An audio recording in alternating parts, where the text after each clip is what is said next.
네, 반갑습니다. 조코피TV의 조현일입니다. 자, 오늘은 트레이드 마감일이 아직 많이 남았지만 12월 15일부터 트레이드 가능한 선수가 80명으로 늘어나기 때문에 트레이드 시리즈를 준비했습니다. 오늘은 팀으로 가볼까 하는데요. 자, 레이커스와 피닉스 선즈를 함께 묶어서 말씀드리고자 합니다. 자, 일단 이 앤서니 어윈이라는 사람이 있습니다. 저희가 여름부터 굉장히 이 양반의 글들을 많이 팔로우를 했었는데 공신력은 별로 높지 않더라고요. 공신력은 별로 높지 않지만 어쨌든 이 앤서니 어윈이 레이커스에 대한 이야기들을 상당히 많이 합니다. 그런데 좀 흥미로운 주제를 하나 들고 나왔습니다. 만약에 르브론 제임스가 트레이드를 원한다면 그가 바라는 방향으로 키를 돌릴 것이고 팀 재건에 맞는 자산을 데려오고자 노력을 할 거고, 그리고 이 딜에는 브로니도 포함될 수도 있다라고 이야기를 했습니다.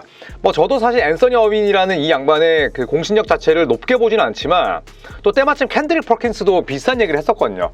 퍼킨스도 어떤 얘기를 했었냐면 지금 내 소스에 따르면 르브론 제임스가 트레이드 요청을 한 건 아니지만 르브론 제임스가 로스터에 뭐 유의미한 업그레이드가 없다면 트레이드를 요청할 수도 있고, 만약에 레이커스에게 트레이드를 요청한다면 레이커스 구단도 리치 폴 에이전트도 이를 받아들이고, 또 리치 폴 에이전트가 이번에는 르브론 제임스의 뭐 이적 루머나 혹은 이적 가능성을 막지 못할 것이다, 이렇게 얘기를 했기 때문에 아예 이 미국인 NBA판에서 어처구니 없는 그런 루머는 아니다 라고 말씀을 드리고 싶습니다. 자, 그래서 캔드릭 퍼킨스도 물론 뭐 굉장히 많은 그런 헛소리를 하는 사람 가운데 하나입니다만, 자, 어떤 얘기를 했었냐면 내가 가진 소스에 따르면 르브론 제임스가 만약에 이적을 원한다면 레이커스가 그 트레이드 제안을 들어줄 것이다, 이렇게 이야기를 했었고, 올해 2월 같은 경우에는 리치 폴 에이전트가 르브론 제임스의 골든스테이트 행을 막았다, 이렇게 이야기를 했습니다.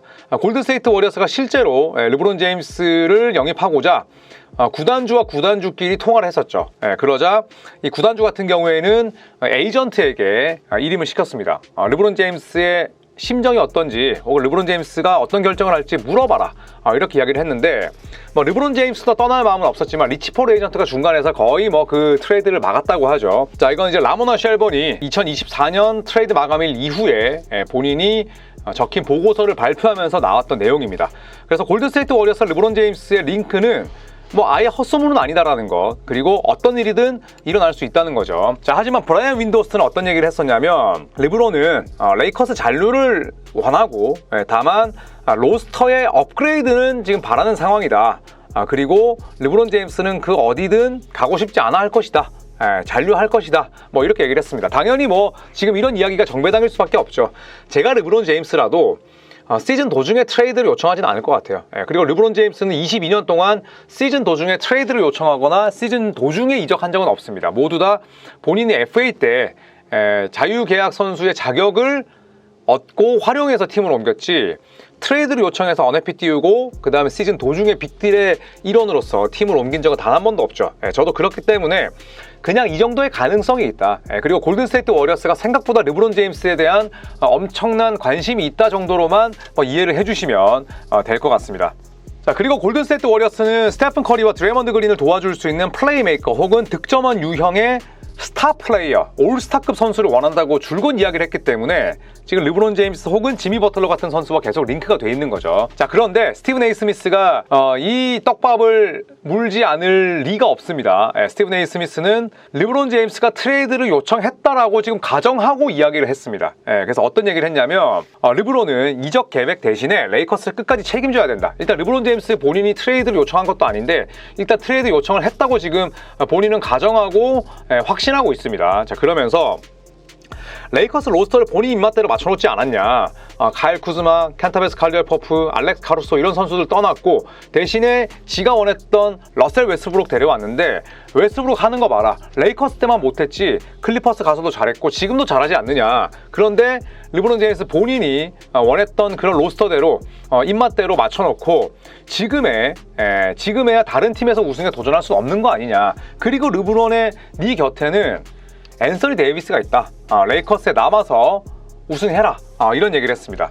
스티븐 A 스미스의 말이 뭐 틀린 건 아니지만 르브론 제임스는 이적한다고 밝힌 적은 없어요. 그런데 스티븐 A. 스미스가 마치 뭐 교장 선생님처럼 훈화 말씀처럼 르브론 제임스에게 또 일갈했던 이런 방송도 아주 재밌었습니다. 자, 그런데 뭐 이 스티븐 A. 스미스가 워낙 또 어그로 잘 끄는 양반이고 또 그런 어그로로 뭐 정말 수백억의 돈을 벌어들인 사람이잖아요. 근데 딱 한 가지 제가 조금은 동의할 수 없었던 부분이 있었어요. 그래서 어떤 얘기를 했었냐면 르브론 제임스가 그동안 보여줬던 뭐 능력들, 그 다음에 르브론 제임스의 뭐 스피치 능력, 그 다음에 르브론 제임스 말 한마디가 지니는 뭐 영향력, 그 다음에 팀에 요구했던 뭐 로스터의 성격, 자, 이런 것들을 생각해 봤을 때 클리블랜드 때도 그랬고 레이커스에서도 르브론 제임스는 그런 부분들을 계속 요구해 왔다. 그 다음에 그런 특권들을 누려왔는데 이게 레이커스의 정상적인 성장을 둔화시킨 거 아니야? 이렇게 얘기를 했는데 저는 뭐 물론 우승 만능주의는 아닙니다만 그렇게 해서 버블에서 레이커스가 우승하면서 보스턴 셀틱스와 17번 우승으로 지금 똑같이 맞춰놨었잖아요. 지금 물론 보스턴 셀틱스가 우승을 한 번 더 하면서 18번이 되긴 했습니다만, 그래서 이런 부분들은 뭐 저는 조금은 동의는 할 수는 없지만 어쨌든 르브론 제임스가 트레이드를 요청했거나 언해피를 띄웠을 때 이런 말을 해도 되는데 굉장히 르브론 제임스를 혼내는 듯한 이런 뉘앙스가 너무 재밌어서 또 한번 소개를 드려봤습니다. 자, 그래서 뭐 다시 골든스테이트 워리어스 얘기로 돌아오자면 일단 골든스테이트의 입장은 명확합니다. 르브론 제임스 같은 스타 플레이어를 영입하고 싶어하고 지금 2년째 르브론 제임스의 상황을 모니터하고 있습니다. 그리고 르브론 제임스를 데려온다고 했을 때 물론 그 트레이드 난이도는 뭐 나중에 생각을 해볼 문제고 이 브로니 제임스의 건도 사실은 간과할 수 없잖아요. 르브론 제임스가 옮기게 되고 브로니 제임스가 레이커스에 남아있게 되면 브로니는 그 길로 그냥 뭐 선수 생활은 끝이라고 봅니다. 그렇기 때문에 제임스 세트가 부자 세트가 1+1로 지금 올 가능성이 높은데 놀랍게도 골든스테이트 워리어스는 브로니 제임스에 대한 관심이 있었습니다. 드래프트 앞두고 또 브로니 제임스를 지명할 계획까지 있었고 골든스테이트 워리어스의 하부리그 팀이죠. 이현중 선수가 뛰기도 했었던 이 산타크루즈 워리어스가 샌프란시스코에서 북쪽이 아니라 샌프란시스코에서 북쪽이면 세크라멘토 쪽이거든요. 세크라멘토, 포틀랜드, 시애틀, 밴쿠버 이런 쪽이고 샌프란시스코보다 남쪽이면 뭐 LA 그 다음에 더 아래쪽은 막 샌디에이고 이런 쪽이잖아요. 그런데 이 산타크루즈 워리어스라는 G리그 팀은 샌프란시스코에서 무려 100km 아래쪽에 있어요. 그 말인즉슨 LA랑 더 가깝다는 거죠. LA랑 더 가까워진다는 겁니다. 그렇기 때문에 이 프랜차이즈 G리그 계열사에서 브로니 제임스를 데려왔을 때 함께 발전시킬 수 있는 그런 환경도 주어지는 거예요. 그렇죠? 북쪽이 아니기 때문에 위치도 굉장히 중요하지 않습니까? LA에 사는 슈퍼스타들 또 LA에 사는 셀럽들은 다른 데 가기 싫어해요. 왜냐하면 LA가 뭐 사실 문화 그 다음에 서부의 중심이고 날씨도 좋잖아요. 그렇기 때문에 저는 브로니 제임스를 함께 데려온다고 했을 때 골든스테이트 워리어스가 애초에 브로니 제임스 지명에 관심이 있었고 그리고 본인들의 산하 G리그 팀이 또 샌프란시스코에서 아래쪽이고 LA보다는 살짝 위긴 하지만 지리적으로도 가깝기 때문에 저는 뭐 아예 정말 허무맹랑한 그런 가설은 아니라고 생각을 해요. 워낙 또 골든스테이트 워리어스가 르브론 제임스에 대한 관심이 있기 때문이고요. 그리고 아까도 말씀드렸듯이 올해 2월에 워리어스 구단주 조 레이컵이 지니 버슬 레이커스 구단주에게 직접 전화를 걸어서 혹시 르브론은 거래가 가능한가요? 라고 물었습니다. 그리고 지니 버스는 결국에 뭐 LA의 프랜차이즈 스타를 트레이드하고 싶지는 않지만 르브론 제임스의 마음이 굉장히 궁금했기 때문에 리치 폴 에이전트에게 알아봐라. 근데 리치 폴이 르브론 제임스에게 그 의견을 전달했지만 본인이 중간에서 가로막았다는 게 정설이죠. 하지만 캔드릭 퍼킨스는 2년 연속 리치 폴 에이전트가 중간에서 그런 일을 할 수는 없다. 그렇기 때문에 트레이드 충분히 모니터링 할 만하다. 이렇게 이야기를 하고 있고 이 레이커스의 뭐 인사이더죠. 이 요반 부아라는 양반은 어떤 얘기를 했냐면 아예 트레이드 가능성이 뭐 0%는 아니겠지만 여러 가지 요인으로 인해서 트레이드가 일어날 가능성은 높지 않다. 굉장히 낮다. 이렇게 얘기를 했습니다. 그 논거로 일단 레이커스는 재건, 리빌딩을 좋아하는 프랜차이즈가 아닙니다. 르브론 제임스를 보낸다는 건 어느 정도는 팀을 리툴링하거나 리빌딩한다는 거잖아요. 그런데 레이커스 구단 역대를 놓고 봐도 그런 시기가 별로 없었다. 90년대 중반에 잠깐. 그리고 매년 목표는 아무리 뭐 어이없게 보이더라도 항상 똑같다. 우승이다. 그런데 르브론 제임스를 내보내는 것 자체가 스스로 우승에 대한 도전을 포기하는 것이기 때문에 절대 그런 일이 일어나지 않을 것이다 라고 얘기를 했고요. 마지막으로 어떤 얘기를 했냐면 LA 레이커스는 리그에서 34팀 가운데 가장 스타 친화적인 구단 가운데 하나다. 스타들을 대우해주고 예우해주고 그리고 그 스타들을 레이커 유니폼을 입고 은퇴하게끔 만드는데 엄청난 자부심이 있는 팀이에요. 포머 레이커, 전직 레이커 이런 이름을 붙이는 걸 구단이 굉장히 좋아하는 입장에서 시즌 도중에 리그 최고의 스타를 트레이드한다? 이건 있을 수 없는 일이다 라고 요번 부하가 이야기를 했습니다. 자, 어쨌든 브라이언 윈도스트는 골든스테이트가 지속적으로 르브론 제임스를 모니터링 할 것이다. 요번 부하 레이커스 인사이더는 트레이드 가능성은 거의 없다.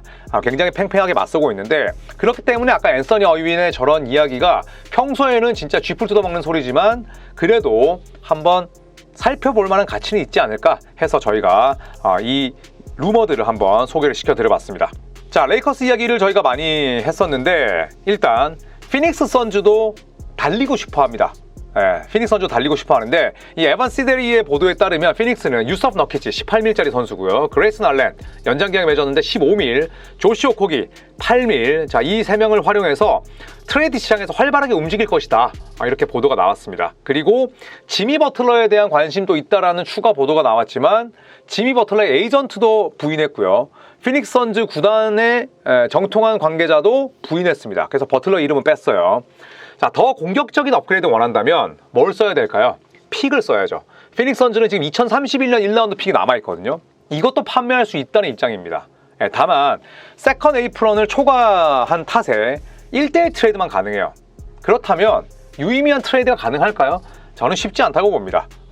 브래들리 빌을 팔 수 있는 게 아니라면 지금 로스터에서 피닉스 선즈가 너키치, 알렌, 조시 오코기의 각각의 계약을 활용해서 업그레이드 한다는 건 쉽지 않다. 거의 불가능에 가깝다라고 생각을 합니다. 자, 하지만 이 맷 22야 구단주는 굉장히 화끈하죠. 약간 상남자식의 경영을 합니다. 우리에게 내일은 없어. 오늘만 달릴 뿐이야. 그리고 3, 4년 정도는 더 화끈하게 달릴 계획을 천명했죠. 또 케빈 듀란트와도 연장 계약권을 놓고 이야기를 하고 있다고 하는데 듀란트가 은퇴하기 전까지 혹은 브래들리 빌의 계약이 끝나기 전까지는 일단 맷 22야 구단주는 그냥 앞만 보고 달리는 경주마처럼 팀의 우승을 위해서 모든 걸 쏟아부을 계획입니다. 자, 하지만 세컨 에이프런 초과라는 엄청난 한계가 있죠. 이 부분 때문에 자, 피닉스 선즈가 소소한 트레이드는 가능하겠지만 로스터를 큰 폭으로 업그레이드하는 그런 빅딜은 쉽지 않다라고 생각을 합니다. 자, 그리고 이제 오른쪽에 이게 얼마나 공신력이 있는지 모르겠습니다만 만약에 르브론 제임스가 트레이드 된다면 최종 목적지, 최고의 목적지는 어디냐? 1위가 골든스테이트, 2위가 댈러스, 3위가 피닉스인데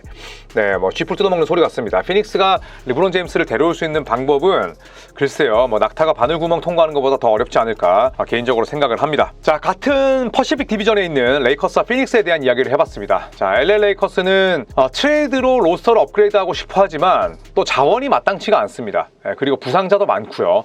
피닉스 선즈는 세컨 에이프런 초과 팀이기 때문에 트레이드 시장에서 움직임이 굉장히 제한되어 있습니다. 그리고 브래들리 빌이라는 악성 계약자는 심지어 트레이드 거부권이 있고요. 그렇기 때문에 이 두 팀은 어느 정도 우리가 지켜볼 만한 그런 가치나 재미는 있겠지만 엄청나게 한 방을 통해서 로스터를 업그레이드하기에는 쉽지 않다. 그래서 이 두 팀을 묶어서 한번 소개를 시켜드려봤습니다. 자, 하지만 NBA에서는 언제든지 얼마든지 놀라운 일이 일어납니다. 케빈 듀란트가 물론 자유계약 시장이긴 했지만 골든스테이트 워리어스로 갈지 어떻게 알았나요? 그리고 르브론 제임스가 역시나 자유계약이긴 했지만 마이애미에서 드웨인 웨이드, 크리스 보쉬와 뭉치게 될지 어떻게 알았나요? 그리고 항상 매년 트레이드 시장에서는 바보 등신 호구 같은 팀들이 나옵니다. 그래서 그런 팀들을 과연 무는 그런 팀들이 어디가 될지도 함께 지켜보시면 재밌을 것 같습니다. 저희가 이틀 동안 총 트레이드 관련한 4개의 시리즈를 준비했습니다. 선수 1명 그리고 팀 3개인데 이 시리즈 재밌게 봐주시고요. 트레이드에 관련한 그 어떤 루머나 그 다음에 트레이드 과정, 결과, 또 평점에 대해서도 저만의 시선으로 또 쉽게 풀어드릴 수 있도록 노력을 하겠습니다. 자, 아침에는 NBA, 또 저녁에는 제가 KBL도 중계하니까요. 많은 시청 부탁드리고 저 빨리 15만 넘고 싶습니다. 여러분, 구독을 누르지 않으시고 보시는 분들이 많이 계시는데 구독 눌러주시면 감사하겠습니다. 고맙습니다.